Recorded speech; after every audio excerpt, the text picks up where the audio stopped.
Look, guys, in life, and especially in relationships, we always have this need for the answers. What's the meaning of life? What's my purpose? Why have I not found love? Why did they cheat on me? We want answers because deep down we feel like it'll make our reality a little easier to stomach.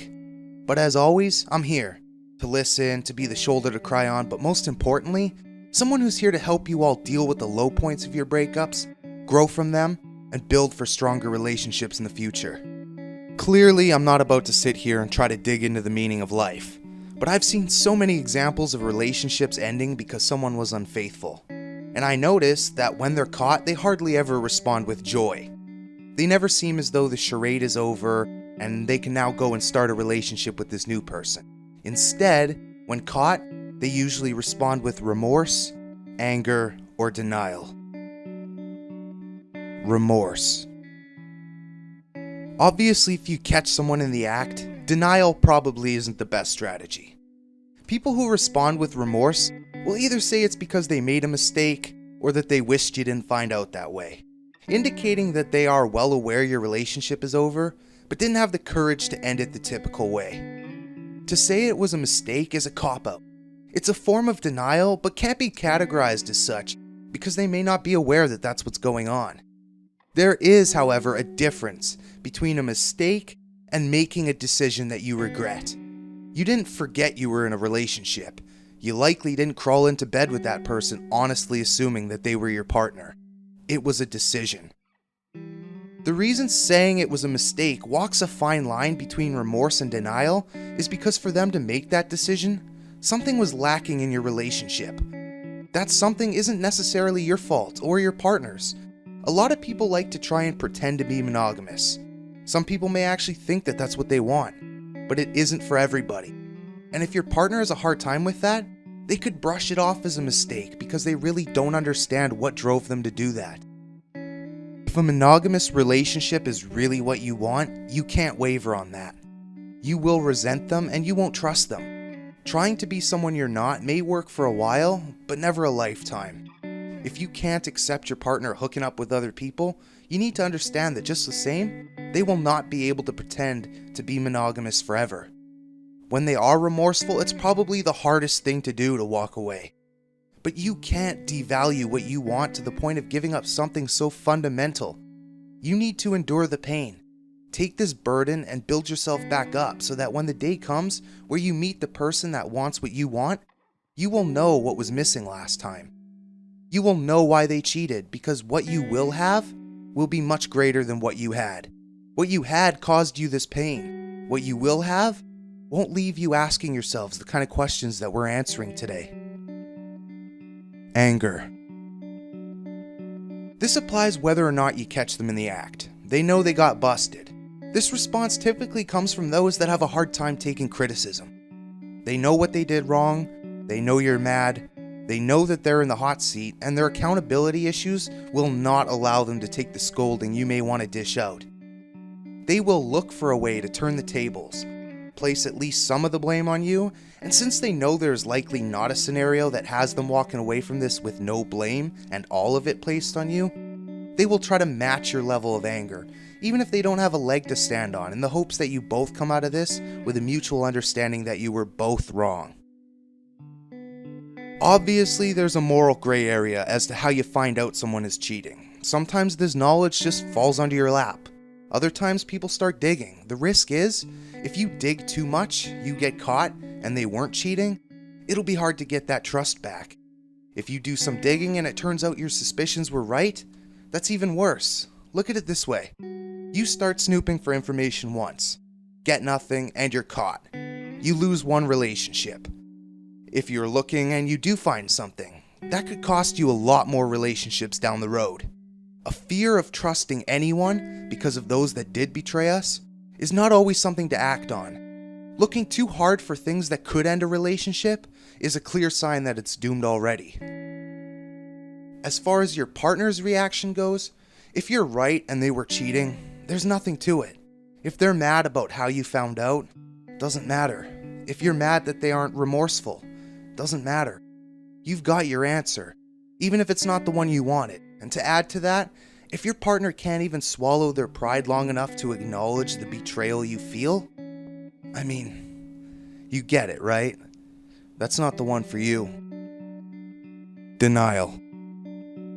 Like I mentioned before, this isn't likely going to come up if you catch them in the act.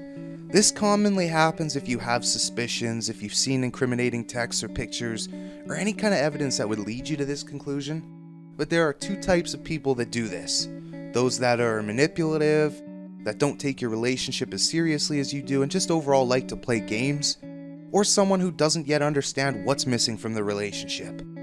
Someone that thinks they still want to end up with you, but doesn't want to just be with you. They fear the truth will end the relationship, and they don't think they're ready for that. These people are remorseful, but their consideration for your feelings does not outweigh their own personal agenda. I've done this, and have had this done to me. My thought process was that in the moment, I really felt like I could have my cake and eat it too, so to speak. That the person I was with was someone that I loved, but having a night with someone else was something I could get away with. And I did get away with it.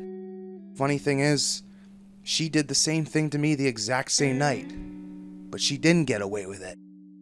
And when I found out, I realized the impact of my own actions. I got a taste of my own medicine in the form of the fastest working dose of karma I've ever received in my life. And I deserved it. And I haven't done anything like that since. I forgave myself, but I knew that wasn't who I was, so I did some soul searching. I really wanted to know how someone such as myself, who has had this underlying goal most of my life to settle down, get married, and have kids, would turn that corner. And I realized that it's because something was missing. I was so invested in wanting it to work that I couldn't see the fact that we weren't compatible long term. I feared getting caught because in the moment that desire to make it work would be for nothing if she found out and left me. But when I found out how it felt by having it happen to me, I knew I couldn't be with her anymore. Hypocritical? Yes. But by her doing it to me, it gave me clarity that something was missing for her as well. To this day, I don't know why I didn't end up telling her that I cheated when I found out she did. It wasn't a power move, because I didn't stick around long enough to try and hold it against her. It wasn't out of fear of losing her anymore, because I knew I couldn't be with her. My best guess is that it was out of fear of staying with her. That we would talk it out, both say sorry, try again, and jump right back into that cycle of ignorance. The psychology behind the decisions we make, not just our actions, but the information we offer, is just too complex to fully understand right now. Cheating is a form of deception. And even if we could sit down the people that have done it to us and ask them to answer tons of questions about what went through their head and what their end goal was, someone that has deceived us before is not likely someone we'll trust again. There are those that do it for the thrill, that do it because they don't take anything or anyone too seriously, and they aren't concerned with how you'll feel if they get caught. But I believe in most cases, it's not intentional. It stems from a lack of fulfillment that displays a lack of courage. We all know how hard it is to end things with someone, especially if we feel they're very invested in making it work. So much so that we almost feel like giving them a reason to leave us will hurt them less. By painting ourselves as the villain, it will somehow ease their pain and not force us to have a difficult conversation with them at the same time. If only those people would realize that the pain of being broken up with doesn't compare to the pain of being betrayed by someone you love. If only they could end things before resorting to sleeping around. But unfortunately, we can't dictate the actions of others. We make our own decisions and ours only. Cheaters are insecure people, self-serving people, and they may not be like that forever. But if they are like that when they're with you, it won't work. You deserve someone that can hold themselves to a higher standard than that. Someone that values your relationship just as much as you do, and someone that would do anything to not jeopardize it. So this was different from what I normally do. This wasn't an impassioned speech to get us off the couch and back to work. We work hard on ourselves to improve our situation in life, and part of that is understanding why people do what they do. Part of it is learning and preparing for what life may throw at us. And while we can't prepare for everything, Successful relationships are built from a foundation of failed relationships, so we just keep on moving. And if you took anything from today's video, give it a thumbs up to let me know if you enjoy the longer, more in-depth videos like this. Of course, that being said, this is a marathon, not a sprint, and we have a lot more to go over. So if you're along for the ride, subscribe to this channel so you don't miss a thing. Also, don't be strangers. If you're new to this channel, leave me a comment down below. My job doesn't end with the videos. I respond to as much as I can in the chat as well. And as always, thanks for watching, and I'll see you guys soon.